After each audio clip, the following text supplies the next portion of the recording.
Ignition sequence starts. 6, 5, 4, 3, 2, 1, 0. Liftoff. We have a liftoff.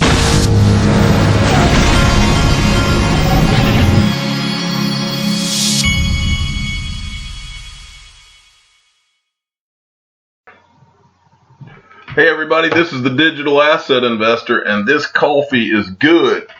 My son finished, he played 4 games in my 13-year-old, 4 games in his travel ball tournament this weekend. He pitched good. I think he finished batting about 857. He hit the hardest ball I think he's ever hit in a game, and so I'm very proud of him. I can't say enough good things. My 6-year-old is probably has the highest 6-year-old batting average in the world. This kid's a phenom. And for those of you young people out there, if you're wondering, why is this guy bragging about his kids in baseball? You're totally mistaken in what I'm doing. I'm not bragging about my kids and baseball. What I'm bragging about is how proud, how excited I am that I'm teaching my children what happens when you are persistent and you work harder than anyone over a long period of time at what you do, whatever your craft is. And that's the lesson here.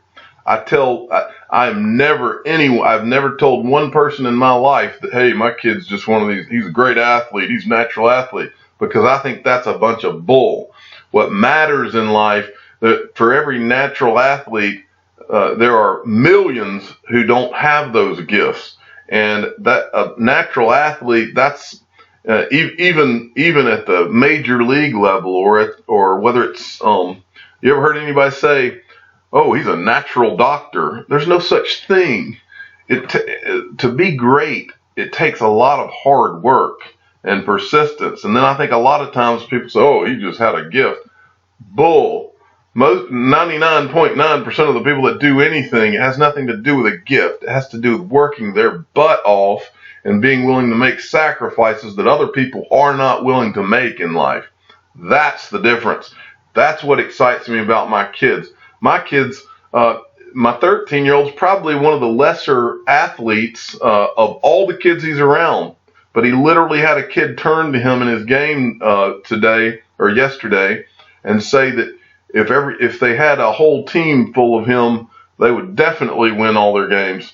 And that is what it's all about, because I've been able to teach my children that you can take an unpolished gem that's just some rock, and you can grind it and grind it and grind it out, and over time that thing will become a diamond.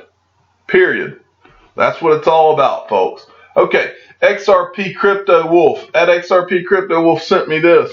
Fidelity Digital Assets is gearing up to trade crypto on behalf of its large institutional clients within a few weeks.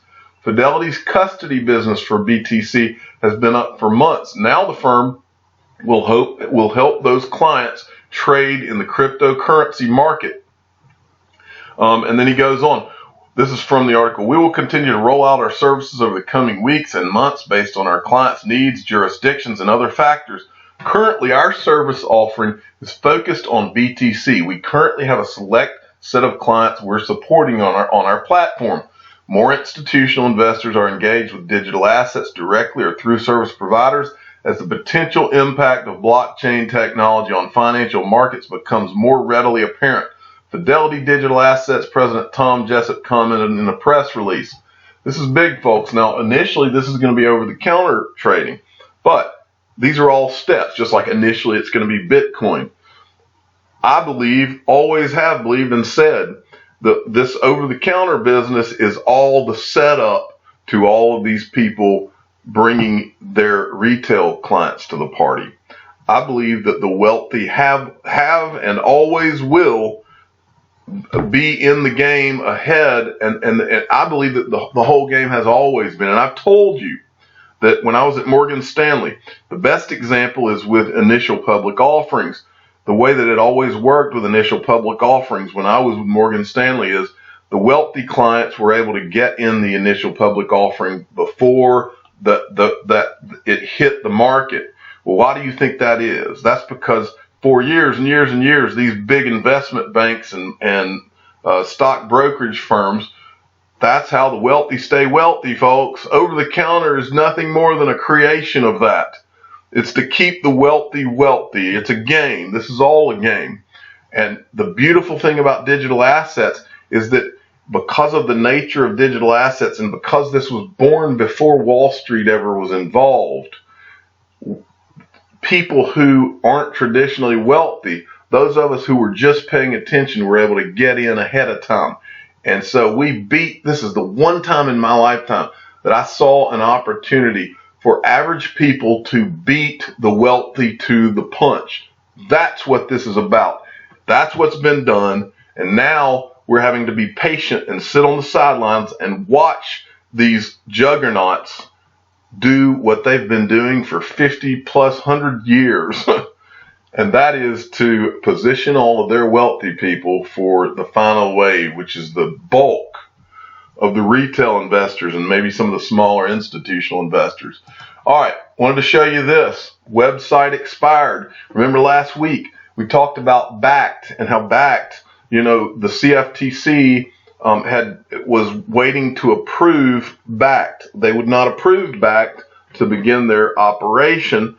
And the reason they wouldn't is because they weren't comfortable with Backed doing the custody themselves. They wanted Backed to have a separate company that handled custody. So Backed went and bought digital asset custody. Well, last week we covered, and the Modern Investor had initially found this, we covered Digital Asset Custody's website because it showed all of the digital assets that Digital Asset Custody was able to custody. So he made the point that here's the list. These are the assets that Backed, now that they've bought this, will be able to custody. So it makes sense that those are the digital assets that will be traded first on Backed, probably starting with Bitcoin and Ethereum, but the list was there. Now, Digital Asset Custody, the website has been taken down, and I think that's very, very interesting, and you should too. Okay, moving along. This is from 12 Bullets Left. I've never heard of this guy. At 12 Bullets Left sent me this, and this is from Travela. We've talked before. Travela.com accepts XRP, and this was a tweet from Travela. Use XRP to book 550,000 plus hotels worldwide with average savings of 15%. Get further savings up to 10% off already amazing prices with our Smart program.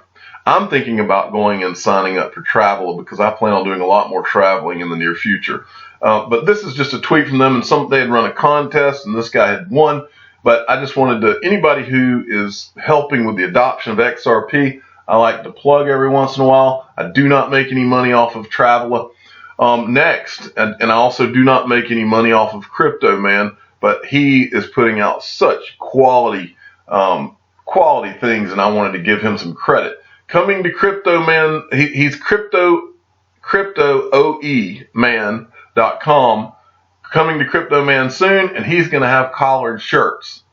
And I believe I saw this collared shirt, and I was like, that's what I'm going to be wearing the first time that I ever go to an XRP meetup, is one of those XRP, those X button-down shirts. I like it. So he said this is coming soon, so you definitely are going to want to check this out. And then from Sergeant Obi-Wan, this is big, folks. Ripple's xCurrent 4.0 goes live. And this is the article that he is tweeting out here.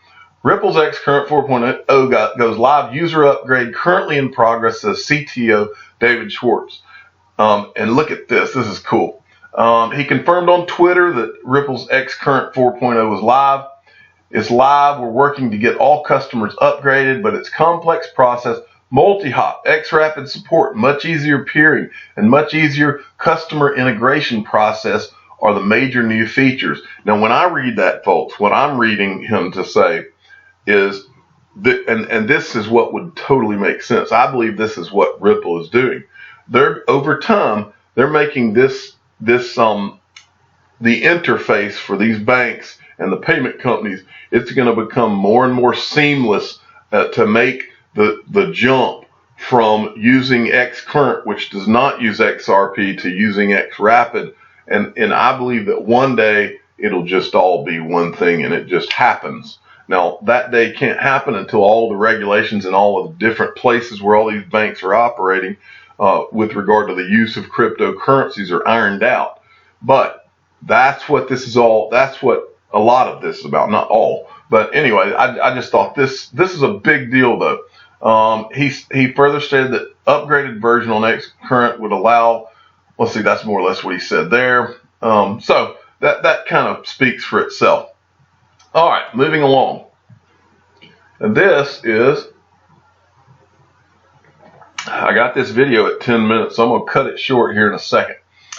This is from @BobInDeep XRP, sent me this. Let's see if this will pop on up, and maybe I'll cover this one last. But this is an article that BobInDeep sent me, and BobInDeep's been on fire recently.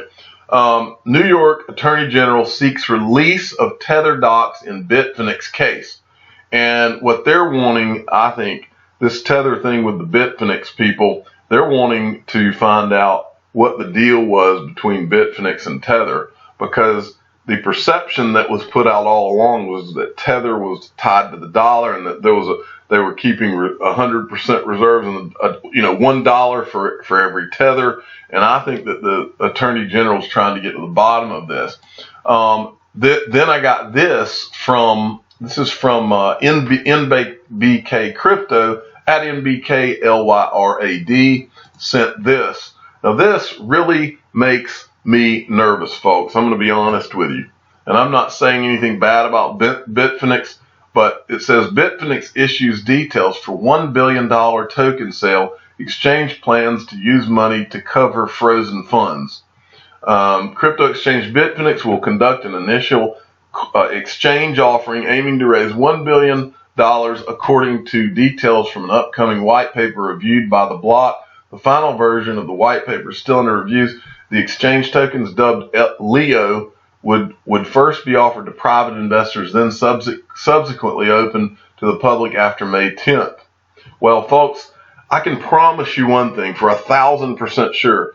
The digital asset investor will not be buying any Leo tokens, because this, to me, does not give me a good vibe. And I'm not saying I know anything about this, because I don't, but when I read this article, this is something that makes me nervous. I'm the digital asset investor. I'm not an investment advisor. This is for entertainment purposes only.